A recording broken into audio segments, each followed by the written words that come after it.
I too am allowed to hear the ka-ching, ka-ching.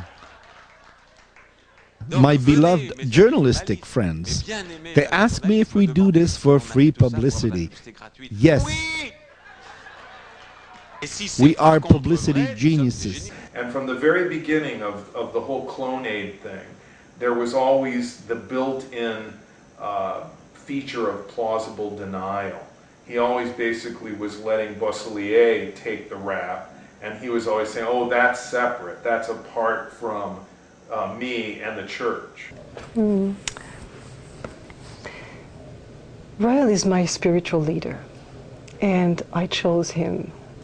And I went to a meeting, I remember it was in the center of France, where nearby, where the place he got the messages, he had this encounter.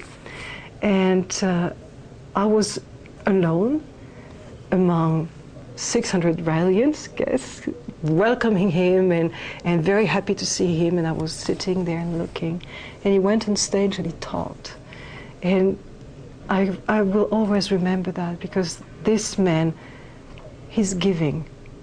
He's giving, and he's making sure that people are listening to what he says, so that they can be better, happier, and so that this humanity has a chance to survive. And I deeply felt that in looking at him. You can call it an act of faith. I think it's an act of, I really listened to myself. And since then I said, well, I'm going to help you, Rael.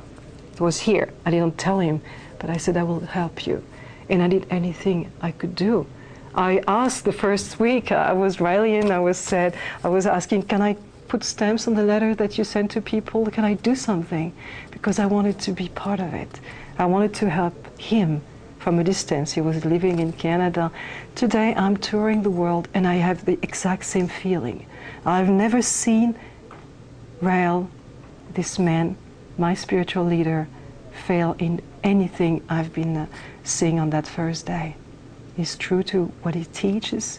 He's true to what he says, and his life is pure example. So I'm trying to imitate him as much as I can, and as a result, it's a life of laughter. I'm laughing with him a lot, and learning every second.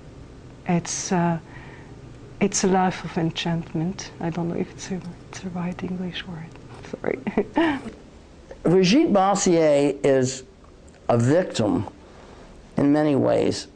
She's a victim because in France, when they can't turn out she was a Raelian, they took away one of her children. They took away her 12-year-old child.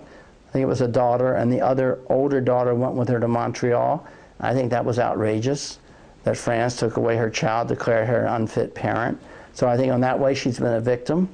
I think that she's a victim because I don't think that Rael shares the wealth. In other words, my impression of Brigitte Bossier, I never saw her wearing, although she did get kind of glamorous there for some of the press conferences, but she lost her job, she was teaching, she was traveling 150 miles to some obscure college in Maine to teach some course that she couldn't have been making that much money at. So I don't think that Brigitte Bossier is raking in the dough, so to speak, or getting anything. I think Rael is exploiting her, the way he's exploiting his followers, and the way he's exploiting cloning, and the way he's exploiting everything.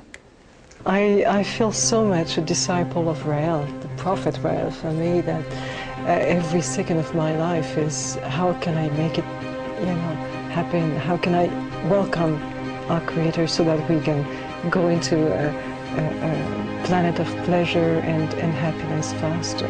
So every second of my life is dedicated to that. So in a sense, if you refer to my position in the movement, I'm trying to assist Rael as much as possible in different areas, scientific counseling, and teaching as well, and trying to help him, and touring the world with him. Professionally, I have a company, as you know, it's Conan. I have several, there's Stemate and Rejuvenate and some others, trying to promote stem cells and cloning, and we have achieved very beautiful things. He talked about cloning. He talked about all these other scientific things that the scientists at that time said, this guy doesn't know what he's talking about. It'll never happen. But through the years, all these things have come to pass. If we had hours of tape, I could run down things that have been discovered by our scientists in the past 5 years, in the past 10 years, maybe even 15, and even the past 1 or 2 years that Rael gave us in '73. The followers of Rael, the same word comes from the root is discipline. We follow that discipline. If they lived in the days that their prophet was alive, they would help him without hesitation. But it's always easy to follow a dead prophet, you know. It's unusual that you get to ask your prophet questions. When Jesus walked on water, it was just propulsion waves and anti-gravity waves that we can understand today. But 2,000 years ago, people could not understand what is gravity, what's anti-gravity. So those miracles bringing dead back to life with cardiopulmonary resuscitation, today we can bring dead people back to life. So, and that's what Jesus did. So every miracle is has a scientific explanation. And today we don't need those miracles to recognize Elohim as our scientific creators. We just need scientific understanding. And this is exactly what Rael is bringing. I can tell, definitely no doubt, that he's a true prophet. Are by their own name, self-admitted as a personality-driven group. They are named after their leader. They are their leader. They are defined by their leader. And so I'm not surprised that they are willing to give up their lives for their leader. Let's hope that Claude or Rael is not interested in something as dark as that. But if it comes to that we need to protect ourselves and die for this message, so be it. And this is not a good group. This is a group, in my opinion, that exploits people, takes advantage of people, and is potentially unsafe. When the Raelians recruit new members, that potentially, if a spouse doesn't go along or the family raises critical questions about the group, that they may become isolated. It's affected families, it's affected marriages. These folks that follow him seem like they're being exploited, like they're lost souls.